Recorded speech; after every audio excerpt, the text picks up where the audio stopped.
Борбор Азиядагы эң ири базар болгон Дордойдун соодагерлери патент үчүн 400 сомдон 10 000 сомго чейин төлөшөт. Ал эми Дүн базарынын соодагерлери 300 сомдон 2,5 миң сомго чейин.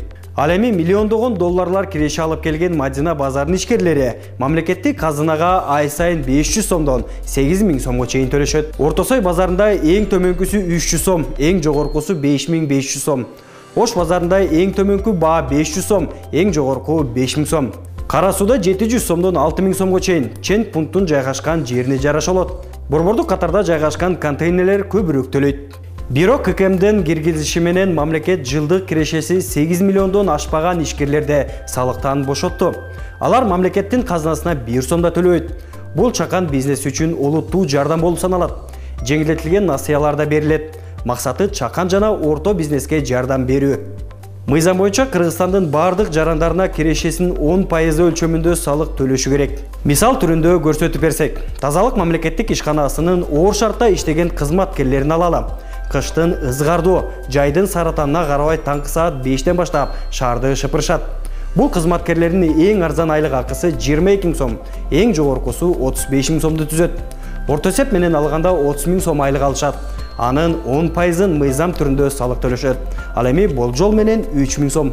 Ошондой эле орточо айлык маянасы 35 000 сомду түзгөн Саламаттык сактоо министрлигинин кызматкерлери ай сайын мамлекеттик бюджетке 3,5 миң сомдон төлөп турушат. Мугалимдерге келсек, аларда болжол менен 3 000 сом салык төлөшөт. Эми эсептеп көрсөк, мамлекеттик кызматкерлердин 12 айдагы кирешеси орто эсеп менен 360 000 сомду түзөт. Башкача айтканда, алардын жылдык кирешеси 8 миллиондон ашпастан 1 миллион сомго да жетпейт. Бирок алар өздөрүнүн жарандык милдетин аткарып, мыйзам чегинде салыкты төлөп келишет. Мына ушул жерден суроо туулат. Миллиондогон акча таап, көп кабаттуу үйлөрдү куруп, батир, машина алган бизнесмендер эмне үчүн салыктан катышат? Алар Кыргызстандын аймагындай иш алып барышат го. Эмнеге башка жарандардай салык төлөбөшү керек? Канча жылдан бери бир сумманы төлөп келгени ачык эле көрүнүп турбайбы? Ири ишкерлердин көмүскөдөн чыгуусу албетте аларга пайдасыз. Алар мыйзамдуу мамлекетке салык төлөөдөн качууда. Ошондон улам нааразычылыктарын билдирип жатканы ачык айкын болуп турбайбы? Макул, анда башка өлкөлөрдү алалы. Мисалы, биз суктанган жана өнүккөн деп эсептеген Европа мамлекеттеринде кирешеден дээрлик 50%-ын салык төлөшөт. Мисалы, Данияда 55,9, Францияда 55,4, Австрияда 55%, Испанияда 54%, ошол эле Түркияда 40%-ты түзөт.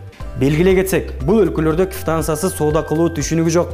Ал эми салык төлөө ар бир жарандын атылдык милдети деп билишет.